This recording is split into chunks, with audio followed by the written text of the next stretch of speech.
Sejam bem-vindos a mais um Conversa Futura. Esse é o nosso episódio número 5 da primeira temporada. A nossa primeira temporada tem como tema guarda-chuva. Que guerra é essa? Esse debate sobre futuro entre dois amigos geógrafos, mesclando ideias meio malucas, mas também embasamento na geografia, na geopolítica, nas atualidades. Mas ultimamente a nossa conversa tem começado com emoções, fortes emoções. Meu amigo Saul, qual é a emoção desse nosso episódio número 5? Olha, nesse primeiro momento, a nossa emoção é a emoção que nós terminamos aquele outro, né? Com um pouco de otimismo, um pouco de pessimismo, variando, né? De acordo com aquilo que a gente discute. E por falar em discussão, tem alguém que quer fazer uma pergunta para ti, Ronaldo. Perguntou lá no Instagram, que é a Sofia.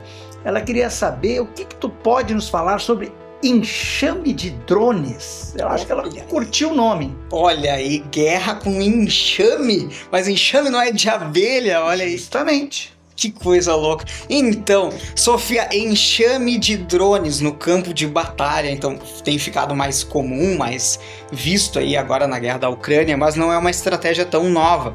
Desde a invasão dos Estados Unidos ao Afeganistão e ao Iraque, houve alguns ensaios com essa técnica. E isso remonta a uma ideia de biomecânica, que é um campo de estudo bem amplo até, mais conhecido pelos estudos, também tem uma outra palavra que é cinesiologia. Então esse campo que estuda o movimento do corpo humano, mas também os movimentos dentro da biomecânica, se nós ampliarmos esse leque, o movimento, a mecânica na natureza.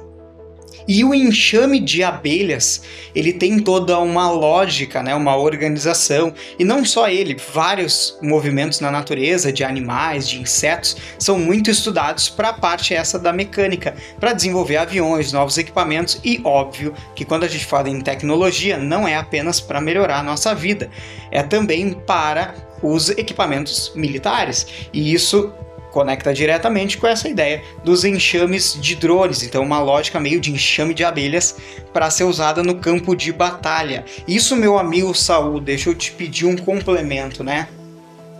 Isso já nos aponta que novas estratégias de guerra serão utilizadas daqui para frente? Mas eu não tenho dúvida nenhuma. Eu acho que a gente até já discutiu um pouco cada uma delas, né? Falamos aí da guerra cibernética, da guerra cultural, aquela que a gente acha que já está acontecendo. E eu acho que chegamos também, batemos o martelo, que seria um combo, sim ou não? Sim, mas claro, uma guerra total, lembrar das suas palavras. Eu acho que sim, eu acho que essa guerra, ela já está aí, né? Só falta, eu acho que a gente tem na nossa cabeça aquela ideia que guerra tem que ter bombardeio, bomba, tiroteio, ataque, né? Mas eu acho que se a gente, com tudo que a gente já viu até aqui, com toda essa caminhada, já dá para ver que a guerra é isso. Aonde puder achar uma brecha no inimigo, isso vai acontecer. Ainda mais com as tecnologias possibilitando que os países hoje que estão se preparando para a guerra tem esse leque de opções, né? De que forma eu vou fragilizar meu adversário. Então não tenho dúvida, né, que todo esse conjunto de opções vai criar sim uma guerra total. Então fica aí na cabeça do nosso ouvinte, quantas dinâmicas da natureza farão parte daqui para frente de novas tecnologias, talvez para aviões, navios, outros equipamentos mais clássicos, ou até algo meio impensado. Se nós viajássemos há 50 anos no passado, imagina, tu ia falar em guerra por enxame de drones, ninguém ia dar muito palco para isso, mas hoje já é uma realidade. Quantas novas estratégias virão para conseguir contemplar todas essas tecnologias a serviço do campo de batalha? Bem complicado aí pensar sobre isso, né? Quem é que está nessa linha de frente aí, nessa linha estratégica, pensar não apenas em ter os melhores equipamentos ou desenvolver, mas articulá-los numa grande estratégia. Complexo, né? Complexo, como tu falou, articular numa grande estratégia, porque de repente o que tu pode usar para um país não significa que tu vai usar para o outro, né?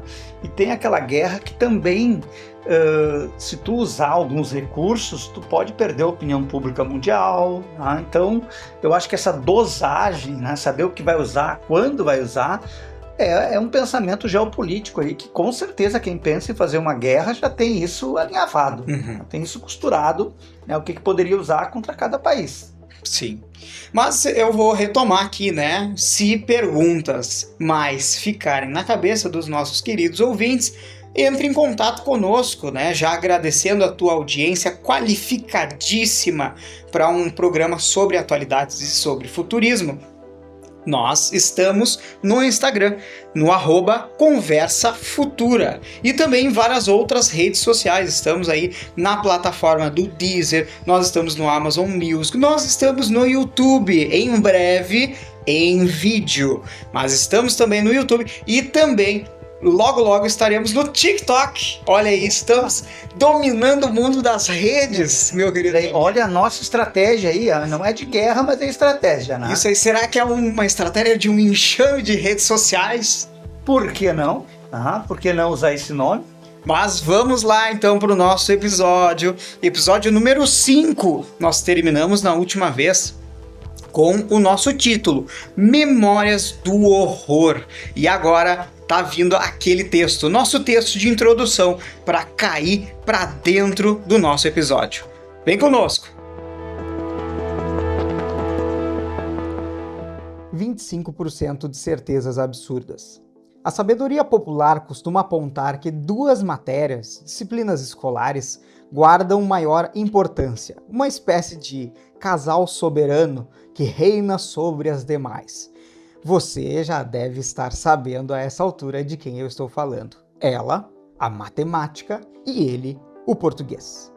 O que seria um futuro matemático e um futuro português? Há pessoas, acredite, que pensam que a guerra é matemática. 1.328.000 soldados no exército americano, 5.580 ogivas nucleares sob controle russo, 70 submarinos operados pela marinha chinesa, 8 bilhões de pessoas na Terra, sendo 25%, ou seja, 2 bilhões de crianças, 1,5 trilhão de dólares é o gasto militar anual dos países membros da OTAN. Entre 55 e 80 milhões de pessoas morreram na Segunda Guerra Mundial. A matemática demonstra certezas. Entre medidas e contagens, é possível que os números anteriores não tenham lhe causado lá muitas emoções, além do que qualquer informação numérica causaria. É atribuída, inclusive a Joseph Stalin, a seguinte frase: uma morte é uma tragédia. 1 milhão de mortes é uma estatística. Por isso, preste atenção de uma vez por todas. Guerras são português e não matemática. Deixemos as certezas e vamos aos absurdos. Que tal? No peito um coração não há, mas 2 medalhas sim. O trecho da música de Gianni Morandi, eternizado por Os Incríveis e depois Engenheiros do Havaí. Ok, você ainda não está convencido ou convencida. Uma guerra é um ponto final. É quando uma bomba cai e leva a coragem do menino que se declararia para o amor da sua vida no dia seguinte. Quando a mãe passa um dia todo aguardando a apresentação da filha na escola e não há mais escola. Quando a família grande é apenas uma fotografia na mão do avô, enquanto o noticiário reproduz as fotos da cidade em pó. A guerra é quando 2 pais honestos, 2 homens honestos, pais de família, são munidos de armas que devem apontar um ao outro por conta das cores da sua bandeira. A certeza será apenas de que alguém ficará ao final do dia sem pai em casa. Contingências da vida? Não. Escolhas políticas estratégicas. Por isso, sempre que ouvires falar em guerra, lembre-se destas histórias, ou de apenas um número, 25%. Você já se esqueceu do que esse número significa? Não se preocupe. É uma pena, mas é exatamente assim que acontece com os horrores da guerra.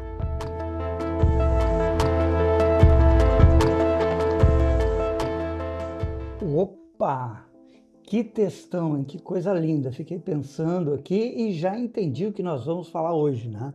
Vai ser o horror da guerra. E é uma expressão que descreve aspectos mais cruéis de uma guerra, né? Desumanos, traumáticos, que ocorrem nos conflitos armados e hoje em outros conflitos também não armados. E ela vai muito além da estratégia militar que a gente conversava anteriormente, ou das batalhas relacionadas, né? Eu acho que ela fala aí das consequências físicas, psicológicas, morais, que são devastadoras, né? Então tudo aquilo que a guerra impõe aos indivíduos e à sociedade. E quando eu falo sociedade, é não só a sociedade militar, mas também a sociedade civil. Bom tema. Eu acho que, para além disso, é importante já esclarecer para o nosso ouvinte que a ideia não é nós ficarmos escarnecendo horrores, né? Não é horrorizar o nosso ouvinte, mas eu acho que até pelo nosso perfil e na ideia que nós estamos construindo aqui, sempre pelo viés da paz, então trazer o assunto para a mesa, não ficar aquele elefante branco no meio da sala que ninguém fala, mas trazer ele para a mesa principalmente para nós visualizarmos o que é necessário valorizar e tudo aquilo que se perde com o horror da guerra. E por que é tão importante ter memória da guerra? Para justamente nós vermos. E essa coragem, esses bons sentimentos, essa humanidade e tudo de maravilhoso que ela é capaz de criar. Estamos preparados, prontos ou motivados a anular essas coisas? Olha, já conversamos isso, né, em alguns episódios anteriores, né, da gente discutir o que acontece após uma guerra. Será que aquele sentimento de horror ele se mantém? Será que essa guerra, daqui a um pouquinho, isso deixa de fazer sentido? Surge uma outra geração com outros interesses e esse horror da guerra é esquecido? Eu acho que é isso. Eu acho que trazer isso de volta, discutir, né, quais são esses horrores. Eu acho que a gente comentou, não é a ideia aqui de horrorizar as pessoas, mas lembrar elas, né, o que acompanha, qual é o pacote de horror de uma guerra, né? Como, por exemplo, a violência extrema, a brutalidade, a desumanização comum, né, em guerras armadas, traumas psicológicos profundos, a destruição dos lares, das comunidades. Acho que é trazer tudo isso, né? Separação das famílias, perda de entes queridos.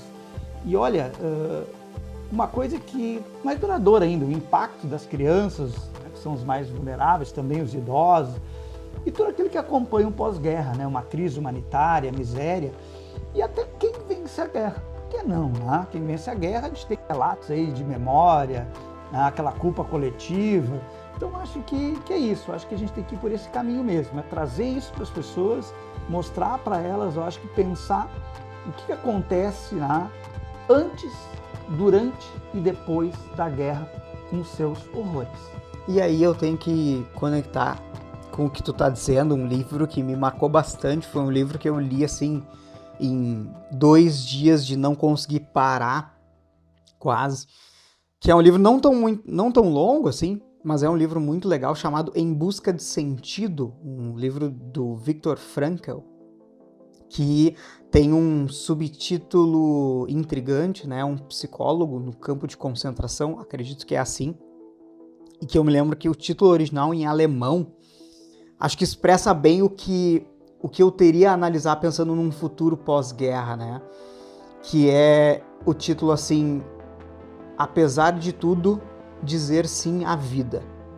Então, a partir do horror da Segunda Guerra Mundial, ele como um médico, psicólogo, psiquiatra, que foi trancafiado no campo de concentração, depois poder escrever sobre a experiência a partir dessa ótica de análise psicológica e desenvolvendo toda uma escola psicoterapêutica também, para demonstrar que, apesar de tudo, não só na nossa vida, mas do horror, nós temos que dizer sim à vida. E isso me preocupa, porque muitos movimentos culturais nasceram das guerras, às vezes, né, como uma resposta, mas às vezes também com uma certa desilusão com a vida e com a humanidade. E aí eu te pergunto, vou ter que te jogar essa, né, Saul? Será que estar flertando com a guerra não nos coloca numa posição desconfortável a ponto de criarmos uma próxima geração descrente com a própria vida? Olha, eu creio que sim.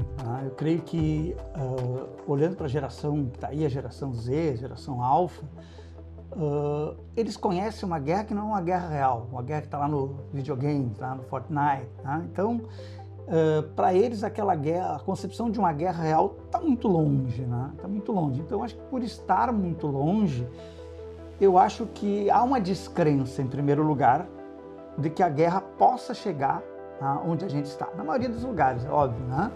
Então, acho que isso faz com que aquilo que não é real, aquilo que vive no meu imaginário, mas não vive como um horror, né? Vive como algo, um joguinho, vou lá, eu vou matar, né? Eu vou morrer, eu vou começar de novo. Como se numa guerra, às vezes, a gente tivesse essa possibilidade de começar de novo. Então, eu acho que sim, sabe? Eu acho que nós vivemos uma geração, que essa geração, na maioria dos lugares, claro, né? A gente tem locais onde existem conflitos, é totalmente diferente. As pessoas já sentem alguma coisa, né? Elas estão passando por aquilo, estão vivenciando aquilo, então elas têm uma percepção diferente. Sentem o horror da guerra. Agora, quem não sente, acho que está indo por esse caminho, né? O caminho de, sabe aquela história, acho que comigo não vai acontecer, acho que aqui não vai chegar, eu acho que eu estou bem seguro onde eu estou. E essa sensação de segurança, né, e até de prosperidade também, em algumas culturas, faz com que a gente crie outras ilusões, né, busca por outras coisas e até algumas coisas ruins, né, que a gente acaba tendo, a perda, que nem tu comentou, a perda do sentido da vida, né? E eu acho que a gente vive um momento assim, cada lugar, claro, uma diversidade, mas cada lugar, se a gente for analisar, eu acho que hoje, naqueles que estão afastados da guerra, hoje eles buscam sentido, vou usar algo que é bem comum, né? Saúde mental. Uhum. Né? Então eu busco minha saúde mental porque aquelas coisas mais básicas já estão atendidas. E quando está numa guerra, a gente perde aquilo que é mais básico. E aí eu fico pensando na música, por exemplo, essa do... Era um garoto que, como eu, amava os Beatles e os Rolling Stones. Uma música dos anos 60, uma resposta a todo o caos da Guerra do Vietnã e toda a dor que aquilo estava causando. E aí faço um recorte, poxa, ali tu ainda tinha uma proximidade histórica com o final da Segunda Guerra Mundial e outro conflito já estava acontecendo. Só que muitos anos depois, por exemplo, na janela dos anos 2000, explode o movimento emo, por exemplo. Sim. Que é um movimento também histórico-cultural, ou mesmo, se a gente pegar antes, o grunge. Sim. E tem toda uma questão também super melancólica, sentimental, mas ainda assim dentro de um certo parâmetro de sentimentos de uma sociedade que está funcionando, não é uma sociedade que está em conflito, se destruindo. Então, às vezes, isso, tu vê, algumas coisas que são tidas como, mas isso é muito melancólico, isso é muito só música meio triste, coisas desse tipo. Às vezes é justamente um sentimento de que no macro a sociedade está mais calma, não está em destruição.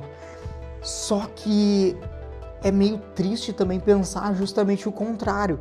Então nós vamos ter um novo movimento cultural que se desconecta desses sentimentos melancólicos a partir de uma reação a toda essa dor que pode ser gerada por um próximo conflito. Não imagina, é dor em cima de dor, então isso fica sendo remoído e remoído. Então, claro que a gente também pode lembrar do movimento hippie, né? Aquela coisa paz e amor, também assim, se deixando levar pela vida, uma reconexão com a natureza, com a cultura. Mas, ao mesmo tempo, ele também nasce numa esteira, numa resposta a conflitos. Então, por que nós não conseguimos uma lógica na cultura que seja pacífica e, principalmente, construtora de uma realidade mais positiva? Por que estas realidades elas vão surgir só no pós-guerra? Será que isso não nos empurra de novo para um cenário de um estresse social gigantesco, que só ele é capaz de dar origem a grandes movimentos? Olha o que nós discutimos no outro episódio, Star Wars. Uma leitura cinematográfica fantástica, mas que nós mesmos já conversamos aqui, que tem se tornado cada vez mais real para destruição, a serviço da guerra. Que guerra é essa, Saul? Que cultura é essa que está fomentando essa guerra? E o que sobrará culturalmente daí? Pois é, uma pergunta difícil, né, da gente projetar um futuro. Tu comentou a questão dos hippies, né? Então, estava acontecendo, né, e era um evento, né, um conflito prolongado, impopular, amplamente televisionado, ou seja, eles estavam vendo aquilo acontecer. Se não me engano, durou 20 anos a Guerra do Vietnã, né, 55 até 75. Então eles estavam vendo aquilo acontecer. Então quando acontece, só está acontecendo. Aí eu vou olhar para aquilo, vou fazer essa leitura, e aí que surge, né, aquela rejeição, né, pela guerra, violência, e aí busca por uma sociedade, né, mais pacífica, espiritual, essa é uma palavra importante, né, e até no caso deles, alternativa. Então a ideia de que precisa acontecer algum fato, tá, para que um grupo de pessoas tome consciência disso, tome consciência e ergam essas bandeiras, né? Então tu vê o movimento hippie, ele começa nos Estados Unidos, mas impactou o mundo inteiro, né? Então, eu até quero lembrar um outro movimento aqui, que é o Pugwash. Não sei se tu te lembra desse movimento. Não. Esse movimento é um movimento que reúne cientistas intelectuais, né, preocupados com o risco de armas nucleares, da corrida armamentista, da ameaça existencial à humanidade. Ele vai surgir lá em 1957, né, após uma manifestação do Russell e do Einstein. Então eles fizeram lá, em 55, fizeram essa manifestação, e esse manifesto ele é assinado por vários cientistas. E olha, a gente está falando lá de um período que já tinha sido usado a Segunda Guerra Mundial. O que eles estavam alertando ali, né? Eles estavam apelando para que a humanidade colocasse de lado as diferenças ideológicas e se unisse para evitar uma guerra nuclear, que era a realidade deles. Eu vi algo acontecer e a partir daquilo que eu vi acontecer, eu vou ter uma reação. Então a frase central deles é: lembre-se de sua humanidade, esqueçam o resto. Então essa era a ideia dele. Então eles queriam promover o desarmamento nuclear, a resolução pacífica para conflitos internacionais, alertar sobre os perigos científicos e tecnológicos usados para fins bélicos. Nós já falamos, aquele cientista que de certa forma ele passou a ser usado, ele passou a ser um soldado, Então a ideia era essa: estimular o uso responsável da ciência em benefício da humanidade, e não de uma forma irresponsável. Porque se tem aquilo, para que tu faz uma arma? Para ter a possibilidade de usar essa arma. Então, conseguiu naquela época reunir cientistas assim, acadêmicos, até de teologias diferentes. Eles pegavam o pessoal durante a Guerra Fria, tanto de um bloco quanto de outro bloco, e ganharam o Prêmio Nobel da Paz em 1955. Junto, se não me engano, com o Joseph Hoblat, que era o único cientista que saiu daquele projeto Manhattan, você lembra? Uhum. Sim, do desenvolvimento da bomba atômica. Da bomba atômica, foi o cara que, por motivos éticos, saiu ali e se uniu a eles e ganhou o Nobel da Paz. Então, existem sim momentos, mas eu acho que esses momentos que tu comentou, tu tem que ver algo acontecer para tu te sensibilizar com aquilo e a partir daí tu conseguir ter alguma ação. Isso fala enquanto sociedade. Por exemplo, eu acho que a consequência mais importante foi a questão do Tratado de Não Proliferação Nuclear, de armas nucleares. E aí eu me lembro de uma frase de uma outra música de Humberto Gessinger, Os Engenheiros do Havaí, em que, na voz de Carlos Maltz, um dos seus eternos colegas, tinha um trecho que era assim: vamos celebrar a nova civilização que nasceu da destruição, que já nasceu cuidando do que tem, para não ter que aprender perdendo tudo também. Será que estamos prestes a inaugurar novos movimentos culturais que surgirão a partir dessa destruição quase total? Olha, eu creio que sim.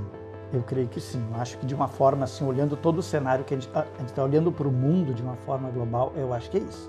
Eu acho que a humanidade ainda não aprendeu. E aí eu vou te interromper porque eu quero jogar mais um ponto aí, que é perdendo tudo também. Quem está prestes a perder tudo? Nós estamos falando de um horror em que quem perde tudo nisso? Podemos pegar uma escala geracional. É esta geração? É a próxima geração que perderá tudo? Ou todo mundo perde tudo, sabe? E aí eu tenho que conectar com Albert Camus, por exemplo, que é um dos autores francês, então note, de uma potência vencedora. E Albert Camus traz muito a ideia do absurdo, né? O principal escritor sobre um certo absurdo da vida. O quanto desse absurdo está presente hoje e que está cada vez mais fertilizando esse terreno. Então conecto isso para essa pergunta única para ti. Quem está prestes a perder tudo?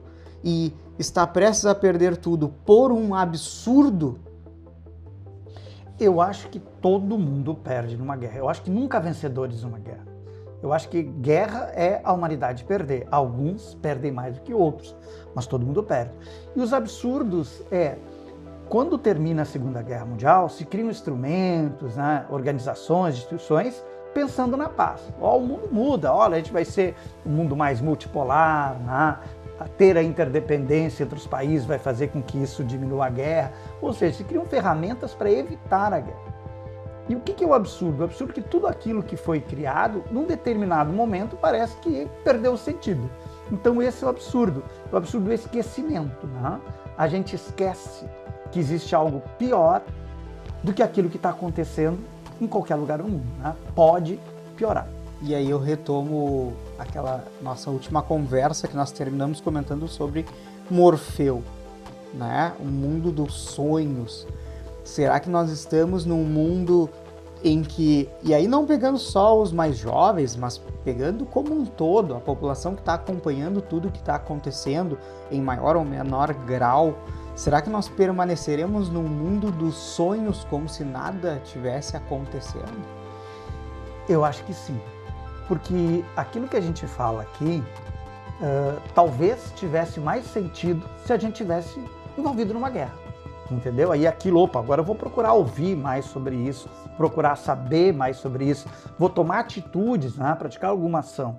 Então acho que no momento que a gente está vivendo, falar de paz não ganha muito a atenção das pessoas. As pessoas querem, hoje, essa geração principalmente, que é aquela coisa que lacre, né? Que é aquela frase de efeito. Então não sei se a paz hoje, a palavra paz, ela marca nas pessoas, as pessoas entendem, assim, se faz sentido para ela a amplitude dessa palavra, tudo que vem. E lembrando que a palavra paz, ela não funciona muito em tempos de guerra.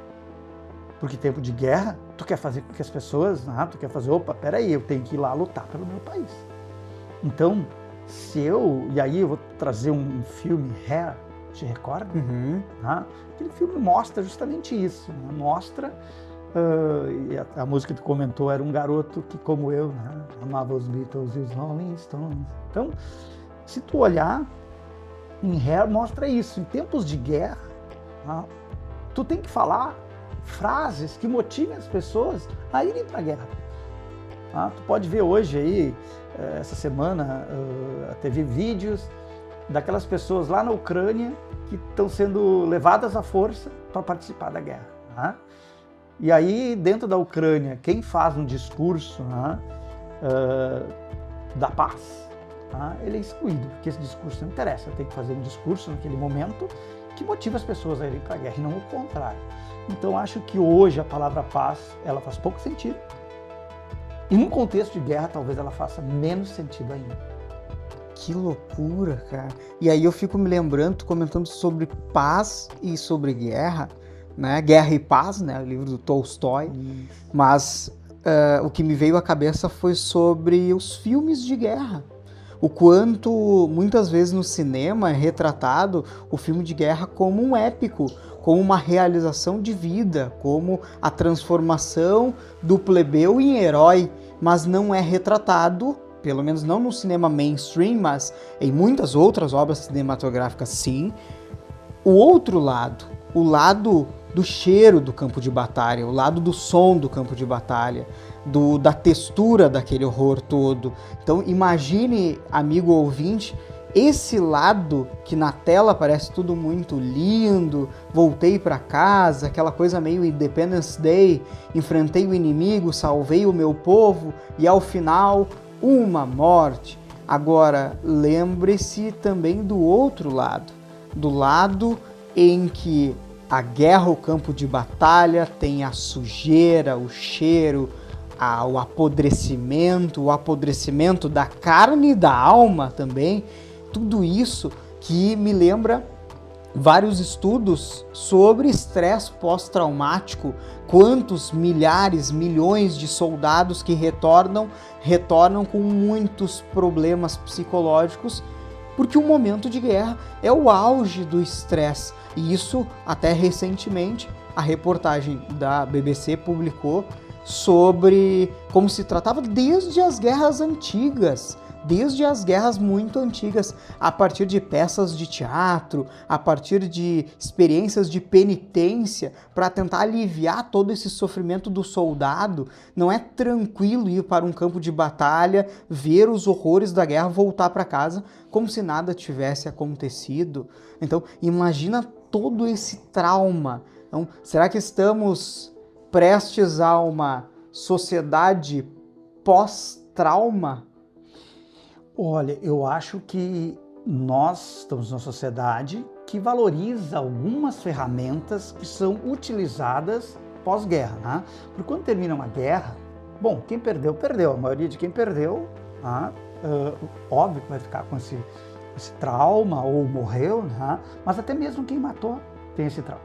Então não importa o lado que você esteja da guerra, vencedor ou perdedor, você vai precisar de apoio psicológico, uma reabilitação física e mental, né? E até mesmo, assim, enquanto sociedade, justiça e reconciliação. A gente vê muito, né? Comissão da Verdade, julgamento de crimes de guerra, justiça restaurativa, escuta as vítimas. Eu acho que tudo isso faz parte, né? E também a gente viu no filme Rambo, já que nós estamos falando de filme, né? Ali mostra o Rambo era alguém que lutou na guerra do Vietnã. Então mostra todos os traumas dele, como a sociedade não acolheu ele, como a revolta dele, o que ele sabia fazer na vida, né? Ele sabia fazer guerra. E tem países aí que as pessoas nascem em contexto de guerra e morrem em contexto de guerra. Então elas sabem fazer a vida inteira, guerra. Então falta esse apoio comunitário para aquele que, mesmo vencendo ou perdendo a guerra, né? Tem que ser acolhido. E quando tu falou da expressão artística, né, do cinema, das artes, né, eu gosto da arte quando ela fala do que dói. Tá? Quando ela fala daquilo que dói, eu acho que a arte, quando tu olha, né, Guernica, por exemplo, né, e tu para ali na frente e começa a olhar, e aquilo toca em ti, e aquilo faz tu te colocar no lugar do outro, essa arte eu gosto. Fica tema de casa para o nosso ouvinte, Guernica. Isso precisa ser pesquisado para te ver a imagem a qual o Saul está se referindo. Mas de forma bem sintética, eu acho que traumas de guerra não se apagam. Né? A gente pode ser acolhido, tratado, transformado, né? E até lembrar que faz parte do processo de cura, mas acho que não tem solução. Eu acho que é uma dor tão grande. São memórias tão fortes, né? E eu olho isso, principalmente nos Estados Unidos, lá eles têm uma organização, né, que tenta acolher esses veteranos de guerra, né? Outro filme também, Forrest Gump, né, que também retrata isso. Aquele tenente, não esqueci o nome do tenente, que perde as duas pernas. É verdade, não lembro o nome também, mas é uma figura central também no filme. Eu já perdi as contas de quantas vezes eu assisti Forrest Gump. Eu acho que traz uma mensagem, Forrest Gump traz uma mensagem de paz. Né? Sim. De certa forma ali ele mostra o reencontro. Tem uma cena do filme, quem não assistiu, assista, que é quando ele faz as pazes com Deus. Né? Eu acho que isso que está faltando no mundo. Nós, humanidade, enquanto humanidade, fazermos as pazes com os nossos deuses. Diferente da forma que a gente entenda o que é Deus. Eu acho que isso sim. Então acho que a gente vive um momento que a gente está afastado da paz, a gente está afastado também de tudo aquilo que poderia nos dar acalento, né? Para que não acontecesse uma guerra, uma nova guerra. Porque isso é uma ameaça existencial. E aí eu tenho que também conectar com o filme Apocalipse Now, que para mim assim também é emblemático. Eu fiquei já muito tocado quando eu li o livro, o filme Apocalipse Now. Ele tem apesar de não ser exatamente a mesma história, ele tem um viés que tenta recriar ali a partir de um livro de Joseph Conrad, chamado O Coração das Trevas. E aquele livro também me foi educando para o terror, para o quanto nós precisamos conversar sobre ele para escolher o caminho alternativo e não entorpecer a sociedade como se tudo pudesse ser simplesmente resolvido ou como se o caminho sendo pavimentado, sendo criado, está indo para esse lado de fazer as pazes entre líderes, entre deuses, entre ideias, para a paz. E esse sempre me toca muito fundo, porque eu não consigo ficar tão... eu não consigo lidar com esta imagem de estarmos nos aprofundando nas trevas. A luz tem que existir, meu amigo.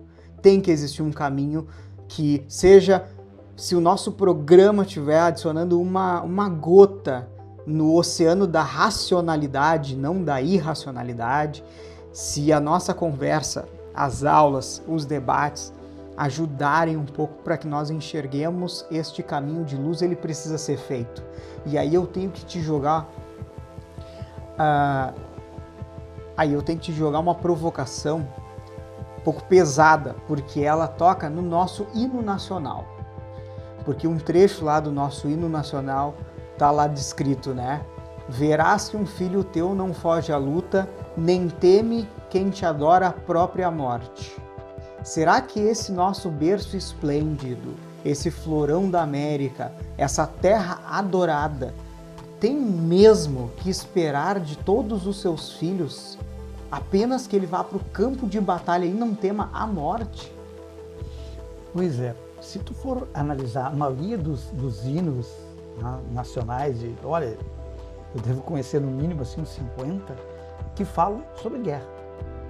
Então os hinos de quase todos os países é isso, né? É exaltando a luta, a vitória, a disposição, né, para defender o país, né, a população, a família. Então acho que todo hino traz isso, né? Porque os hinos foram construídos numa guerra, num período, né, onde a nacionalidade estava justamente voltada a isso, né, a defender o seu território, defender a sua população. E, infelizmente, em tempo de guerra, isso faz mais sentido. Né? Então, acho que uma forma de tu motivar as pessoas à guerra é justamente isso, né? Através daquilo que faz sentido para ele, daquilo que ele gosta, aquilo que ele quer preservar, aquilo que ele não quer perder.